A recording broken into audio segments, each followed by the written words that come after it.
Salut! Voici une capsule qui va te permettre de trouver la mesure d'un arc de cercle ou toute autre mesure manquante dans la formule. Donc, premièrement, la mesure d'un arc, c'est une portion de la circonférence. Dans les pages précédentes, on s'est dessiné un cercle à un moment donné et je vous ai dit que, en fait, un arc, c'était comme une partie de la croûte de la pizza que serait le cercle. Donc, tout ce qui est en rose, c'est la circonférence. Et si je ne veux qu'une portion de la circonférence, ça s'appelle un arc. Attention, lorsque ce n'est pas indiqué, on s'intéresse toujours à l'arc compris dans l'angle qui est plus petit que 180. Ce que ça veut dire, c'est que si j'ai le choix entre la petite pointe de tarte et la grande pointe de tarte pour des sommets AB, donc admettons que j'ai A et B ici, donc A à B, j'ai le choix. Soit je cherche la mesure de l'arc AB qui est petit, ou je peux toujours aussi trouver la mesure de l'arc AB qui est grand. Si ce n'est pas spécifié lequel, ou s'il n'y a pas un autre sommet comme C et que c'est écrit calcule l'arc ACB, ben on va toujours présumer qu'on parle du plus petit des deux. Donc, les informations à trouver pour calculer la mesure d'un arc de cercle, il te faut la circonférence du cercle en question et la mesure de l'angle au centre. La formule pour trouver la mesure d'un angle au centre avec la circonférence et la mesure de l'arc, c'est une proportion. C'est un produit croisé en fait. Donc, ça va être la mesure de l'angle au centre divisé par 360 degrés. Et ça va être égal à la mesure de l'arc sur la circonférence. Donc, c'est une fraction égale à une autre fraction. C'est des fractions équivalentes. Un angle au centre, c'est une portion de la pointe, c'est une pointe de tarte. Donc, c'est une portion de tout le cercle par rapport au cercle au complet. Même chose de l'autre côté. L'arc, c'est une portion du tout qui est la pizza, mettons, et la circonférence, c'est le tour de la pizza au complet. Par exemple, donc, si je fais l'exemple qui est ici, c'est écrit « Trouve la mesure de l'arc AB ». Ici, l'arc AB, c'est lequel des deux? Bien, on va prendre le plus petit. C'est pas écrit AB, mettons D. On ne spécifie pas si on parle du grand ou du petit. Comme c'est écrit dans la définition, on va toujours partir du principe que si ce n'est pas indiqué, nous, on va s'occuper du plus petit des deux. Donc, on commence avec une proportion et on va écrire l'angle au centre sur 360.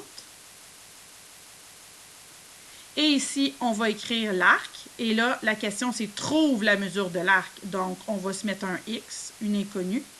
Et là, ici, qu'est-ce qu'il faut? Bien, si on retourne dans notre définition, il faut la circonférence.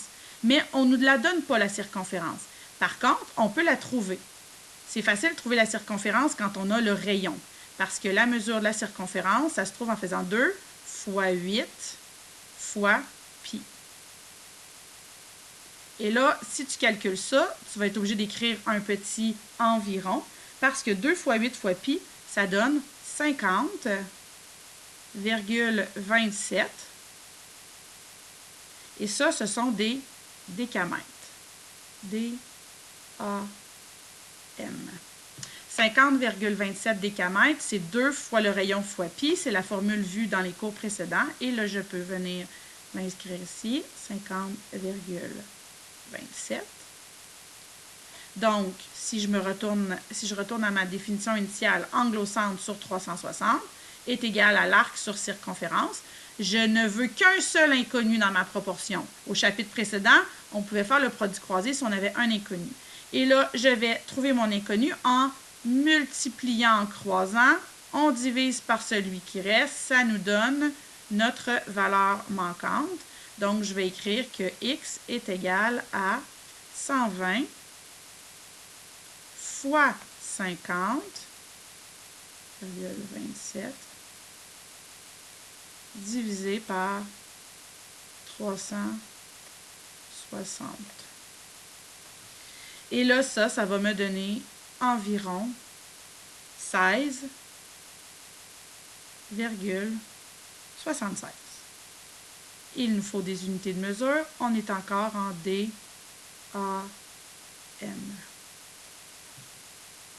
X, ici, j'aurais pu l'écrire autrement. Si je veux être rigoureux, j'écrirai pas X. Je vais écrire quoi? Bien, je vais écrire la notation pour l'arc, le AB. Donc, la notation pour l'arc AB, c'est mon arc commence à A, finit à B, avec un petit chapeau arrondi. Donc, même chose ici. La mesure de l'arc AB. J'écris un petit M devant. J'ai oublié ici. J'écris un petit M devant pour mesure. Si je parle de AB tout seul, puis je fais juste parler de AB, je dis AB avec le petit chapeau. Mais si je veux parler de sa valeur numérique, je vais écrire mesure de AB environ égale à 16,76. Ça, c'est le premier exemple. Ici, la question, c'est « Trouve la mesure de la section orange de la figure suivante. » Dans ton cahier, c'est en noir et blanc, donc peut-être que tu pourrais te prendre un fluo là, puis venir te mettre ça en orange. Donc, on va se réécrire une proportion. On va dire, dans le fond, je vais venir un peu en bas parce que moi, je sais où est-ce qu'on s'en va. Viens à peu près ici, tu vas écrire quelque chose égale à quelque chose. Mon 360 ne change jamais de place. J'ai besoin d'un angle au centre. Et là, mon angle au centre, là, on ne me le donne pas. En fait, ce qu'on me donne, c'est 109,4, qui est ça ici. Qu'est-ce que je vais faire pour trouver l'angle au centre associé à ça ici? Bien, je vais venir faire 360, parce que ça, c'est le cercle au complet, moins 109,4. Si tu pitonnes ça, qu'est-ce que ça donne? Ça donne 250,6. Ça va pas super bien qu'une souris, là. Je vous dirais que je ne suis pas devant le tableau, je suis juste devant l'ordinateur, donc désolé si mon écriture est boiteuse. Donc, 250,6.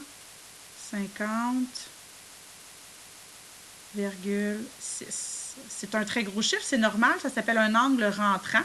Il est plus grand que 180. Donc là, on a besoin de la circonférence ici, parce que là, la question, c'est quelle est la mesure de la section orange? C'est un arc. Donc, je vais écrire mesure de l'arc MN avec un petit chapeau. Nous, on sait que c'est le grand MN qu'on prend. On ne veut pas prendre le petit MN à droite ici dans le vide. On veut prendre le grand MN. Oui, je vous ai dit en cours que pour nommer un grand arc, il nous aurait fallu un autre sommet nommé ici. Mais là, il n'y en a pas. Fait qu'on écrit mesure des MM. Là, on va avoir besoin de la circonférence. Fait que là, on va venir en haut, puis on va dire circonférence, c'est quoi? C'est 2 fois le rayon. Le rayon, il est de 1,8 fois pi. 2 fois le rayon fois pi. Et ça, c'est environ égal à, je vous le donne, 2 fois le rayon fois pi, c'est environ égal à 11,31 kilomètres. Donc, je reviens ici, 11,31. Je fais le produit croisé. Je croise, je multiplie, je reviens, je divise. Ça me donne ma valeur manquante. La mesure de MN, chapeau, c'est environ égal à...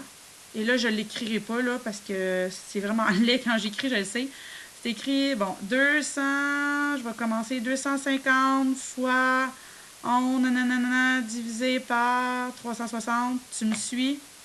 Toi, écris-le comme il faut, là. 250,6 fois 11,31 divisé par 360. Ça s'appelle le produit croisé. Et tu trouves environ 7,87. Et là, les unités, ce sont des kilomètres. Donc, voilà pour l'exemple B.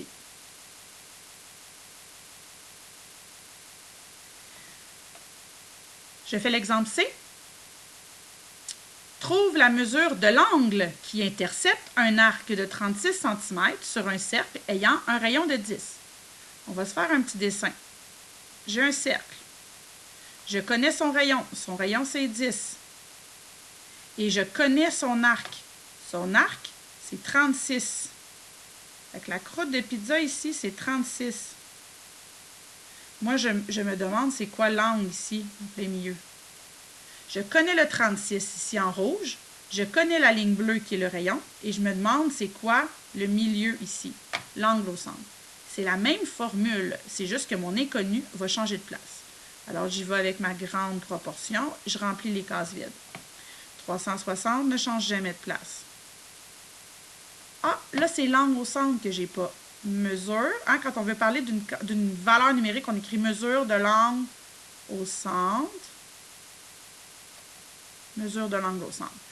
Bon, l'arc, je l'ai. En haut à droite, c'est l'arc. Donc, j'ai 36. Mais je n'ai pas la circonférence. C'est pas grave, je peux la trouver puisque j'ai le rayon. 2 fois le rayon qui est 10 fois pi. Environ, très important l'environ. 2 fois 10, 20. 20 fois pi, 62,83 cm. Je le reporte ici. 62,83 cm. Et je fais mon produit croisé comme tantôt. Et là, il va être un peu différent, mon produit croisé. Je dois croiser dans ce sens-là, diviser avec lui pour mieux revenir à la mesure de l'angle au centre. Donc, la mesure de l'angle est environ égale à 36 fois 360 divisé par, j'écrirai pour complet, 62 ta. En fait, je suis désolée, ici c'est un vrai égal, ici c'est un environ égal. Vous comprenez pourquoi? La mesure de l'angle, elle est égale au calcul. Je vais le réécrire comme du monde, là. La mesure de l'angle, elle est égale à la formule 36 fois 360 divisé par 62,83. Quand je vais faire mon calcul, je vais devoir arrondir. Et quand je vais arrondir, je mets des environs. Et ça me donne 206. Et là, c'est la première fois que vous voyez ça avec moi. Des degrés, on arrondit ça au dixième. Votre calculatrice va vous dire 27. Donc, le 2, il va virer à un 3. Parce que des unités de degrés, on arrondit ça au dixième. OK? Fait que porte attention ici. 27, je te mettrai pas mal, mais sache-le. C'est des dixièmes qu'on met. Donc, voici les exemples pour calculer, trouver une mesure manquante dans un cercle avec la circonférence et la mesure de l'angle au centre. Donc, voilà la formule initiale. L'angle au centre divisé par 360, c'est égal à la mesure de l'arc divisé par la circonférence.